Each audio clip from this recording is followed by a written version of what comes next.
Class 10th exercise 9.1 question number 15। देखते हैं क्या कहता है question. A straight highway lead to the foot of a tower. A man standing at the top of the tower observe a car at a angle of depression of 30 degree, ठीक है, which is approaching the foot of the tower with a uniform speed. 6 seconds later, a angle of depression of a car is found to be 60 degree. Find the time taken by the car to reach the foot of the tower from the point P. देखते हैं, समझते हैं क्या कह रहा question. देखो question समझो। Question क्या है कि एक स्ट्रेट हाईवे है, ठीक है, जो किसी टावर के फुट पर आकर फिनिश हो रहा है, ठीक है। तो यहाँ इस टावर के फुट पर, मतलब टावर के टॉप पर कोई ऑब्जर्वर बैठा हुआ है, ठीक है। कोई ऑब्जर्वर ऑब्जर्वर कहाँ बैठा हुआ? टावर के टॉप पर। तो इसने क्या देखा कि कोई कार है, वो कार जो है सी पॉइंट पर है, ठीक है। तो सी से जब उसने देखा सी पर, तो एंगल ऑफ डिप्रेशन कितना बन रहा था? 30 डिग्री का। एंगल ऑफ डिप्रेशन 30 डिग्री का। लेकिन वो सी पॉइंट से जब डी पर पहुंची, तो वो उसका जो एंगल ऑफ डिप्रेशन बना वो 60 का हुआ, ठीक है। और उसको कितना टाइम लगा? 60 से 6 सेकेंड, ठीक है। 6 सेकेंड लगा उसे सी से डी पॉइंट तक पहुंचने में। तो वो यूं पूछ रहा है कि सी डी से बी तक पहुंचने में उसे कितना टाइम लगेगा, ठीक है। समझ में आया ना? चलो करते हैं start. Let the height of tower be A B, ठीक है, and distance of and distance between tower foot and car कितनी आ रही है? एक तो हो रही है बी से सी से डी, और एक हो गई बी से डी, ठीक है। तो B D comma C D, ठीक है। करते हैं स्टार्ट। इन ट्राइंगल हम लेते हैं क्या? ट्राइंगल ले रहे हैं, कौन सा? ए बी डी को ले रहे हैं। ए बी डी, ठीक है। A B D. तो इस ट्राइंगल में क्या लेंगे? देखो परपेंडिकुलर अपन बेस, परपेंडिकुलर कितना है? A B upon B D equal to angle कौन सा बना? 60 का। तो 10 60 डिग्री भाई, परपेंडिकुलर अपॉन बेस 10 होता है। A B upon B D equal to 10 60 के √3, ठीक है। क्रॉस मल्टीप्लाई कर लो तो क्या हुआ? A B equal to √3 B D. Equation number 1 हो गई हमारी, ठीक है। अब क्या लेंगे हम? ट्रायंगल ए बी सी को लेंगे, ठीक है। A B C in triangle A B C, ठीक। ए बी सी में क्या लें? A B upon B C. भाई A B perpendicular base B C, क्या होगा? 10 कितना? 30 डिग्री। तो ए बी की वैल्यू देखो, ए बी तो ही रख रहने दो, लेकिन बी सी कितनी है? बी सी कितनी है? बी सी है हमारी, तो है क्या है? बी डी प्लस का सी डी। इसे लिख लूँ मैं बी डी प्लस का सी डी इजिकल टू 10 30 की वैल्यू कितनी होगी? 1/√3, ठीक है ना। 1/√3 ले ली। अब देखो फ्रॉम इक्वेशन 1 से, देखो 1 में क्या है? ए बी की वैल्यू हमारी निकल गई √3 बी डी। तो मैं ए बी की जगह लिखूंगा √3 बी डी अपॉन में बी डी प्लस का C D equal to 1/√3। Cross multiply करते हैं इसकी भी, तो देखो बी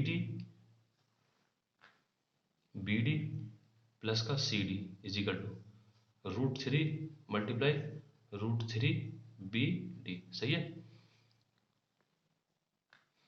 अब बी डी प्लस का सी डी इजिकल टू √3 से मल्टीप्लाई करके कितना हो गया? 3 आ गया बी डी, ठीक।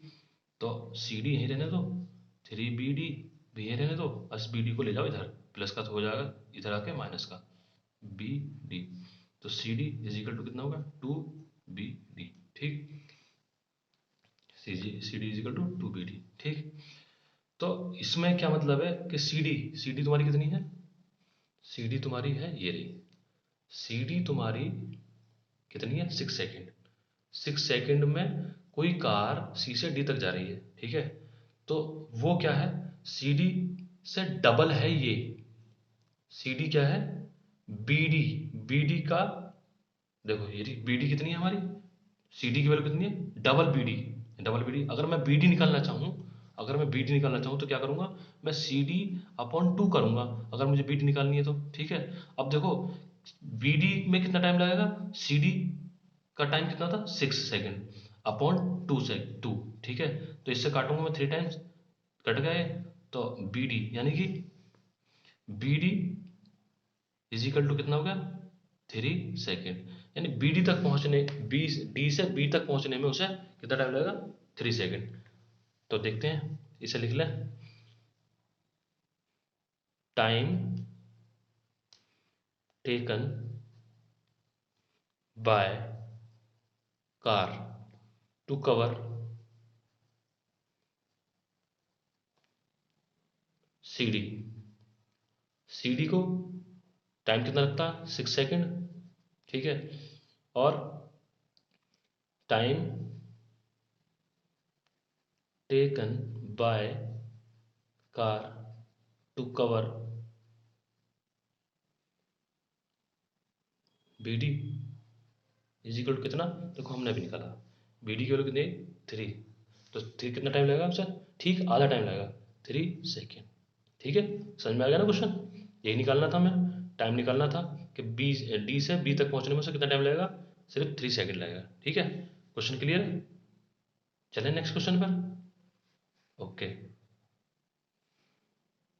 क्वेश्चन नंबर 16 देखते हैं क्या है। The angle of elevation of a top of a tower from 2 point at a distance of 4 meter and 9 meter from the base of the tower and in the same straight line with it are complementary, prove that the height of tower is 6 meter। देखो question क्या कह रहा है, question ये कह रहा है कि कोई टावर है हमारा ए बी, ठीक है, उससे उसके स्ट्रेट लाइन में, बिल्कुल सामने सामने स्ट्रेट लाइन में 2 पॉइंट दे रखे हैं सी और डी, ठीक है। तो ये कह रहे हैं अगर एक जो है एंगल थीटा बन रहा है, ठीक है, और दूसरा कैसे है, देखो एक चीज़ समझो, उन्होंने कहा कम्प्लीमेंट्री एंगल। कम्प्लीमेंट्री एंगल से पहले मैं एक चीज़ कर दूँ, इनके नाम देखो, ये टावर क्या ए बी, और ये पॉइंट लिया, एक डी लिया, एक सी लिया, एक डी लिया, ठीक है। तो मैं तुमसे ये कह रहा हूँ कि कम्प्लीमेंट्री एंगल क्या होते हैं, कम्प्लीमेंट्री एंगल होता है हमारा दो एंगलों का सम इजिकल टू 90 डिग्री। तो 2 एंगल कितने हैं हमारे, देखो एक तो एंगल है सी और एक एंगल डी, तो एंगल सी प्लस का angle D equal to 90 degree, ठीक है। 2 एंगलों का सम कितना होता है 90 डिग्री होता है। तो देखो हमने अगर डी को कितना ले रखा, थीटा डिग्री ले रखा, अगर ये थीटा डिग्री है और एंगल सी मुझे निकालना है, तो मैं क्या करूँगा, तो देखो एंगल सी इजिकल टू 90, इसे इधर ले जाऊँगा, माइनस हो जाएगा थीटा डिग्री, तो सी की वैल्यू कितनी आएगी 90 माइनस का थीटा, तो हमने ये एंगल निकाल लिया, ठीक है। तो अब देखो एक चीज़ और गिवन है यहाँ पे कि बी डी बी के बीच की डिस्टेंस कितनी है 4 मीटर, ठीक है, और बी से सी तक की डिस्टेंस कितनी है यहाँ तक की पूरी पूरी, इधर रखिए 9 मीटर, ठीक है। तो अब स्टार्ट करते हैं क्वेश्चन निकालना, हमें ये हाइट प्रूफ करनी है। हाइट कितनी प्रूफ करनी है 6 मीटर, ठीक है, कितनी करनी है 6 मीटर। करते हैं स्टार्ट। इन ट्राइंगल, ट्राइंगल कौन सा ले लें, पहले टैंग ये ले लें थीटा वाला, तो कौन सा है triangle A B D, A B D, in triangle A B D में, तो A B upon B D is equal to tan theta, क्यों, परपेंडिकुलर पर बेस की वजह से टेन थीटा ले लिया हमने, ठीक है। तो देखो A B upon B D कितनी 4 metre is equal to tan theta, ठीक। इसे इक्वेशन 1 मान लो यहीं पे ही, आगे दिक्कत नहीं होगी फिर, ठीक है। ये कितनी आ गई इक्वेशन नंबर 1। अब ऐसे ही इन ट्राइंगल कौन सा लें A B C, A B C में, ठीक है, ट्राइंगल ए बी सी में, तो ये क्या हुआ A B upon B C, A B upon B C is equal to tan कितना 90 माइनस थीटा, 90 माइनस थीटा, ठीक है। तो A B upon B C कितनी है पूरी 9, इजिकल टू, देखो हमने पहले पढ़ रखा है कि 90 माइनस थीटा कितना होता है। देखो साइन 90 माइनस थीटा, एक चीज बताता हूँ मैं आपको, हमें पता था कि साइन 90 माइनस का थीटा इजिकल टू क्या था, कॉस थीटा, ठीक है। और ऐसे ही टेन 90 माइनस थीटा कितना होता है, कॉट थीटा, पता है ना, पहले पढ़ चुके हैं। तो देखो टेन 90 माइनस थीटा कितना हो गया, कॉट थीटा, ठीक। तो ये हो गई तुम्हारी इक्वेशन नंबर 2, ठीक है। अब क्या करें हम, मल्टीप्लाई कर दे दोनों इक्वेशनों को। देखो मैं लिख रहा हूँ मल्टीप्लाई बाय इक्वेशन 1 एंड 2। तो मैं क्या करूँ, देखो इधर की साइड दोनों की, कौन सी साइड, लेफ्ट लेफ्ट साइड की मल्टीप्लाई कर दूँ तो कैसे, ए बी अपॉन 4 और मल्टीप्लाई इसकी A B upon 9 equal to उसकी left left side, right right side ले लूँ, इधर की लेफ्ट लेफ्ट साइड ली, इधर की राइट राइट साइड लूँ, तो ये क्या है, tan theta into cot theta, सही है।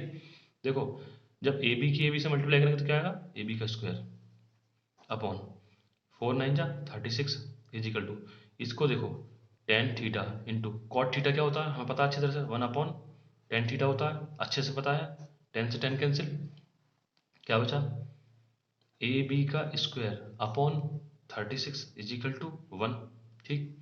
तो इसको मैं क्या लिख सकता हूँ, इसको मैं लिख सकता हूँ ए बी का स्क्वायर इजिकल टू 36 की मल्टीप्लाई 1 से तो 36, ठीक है।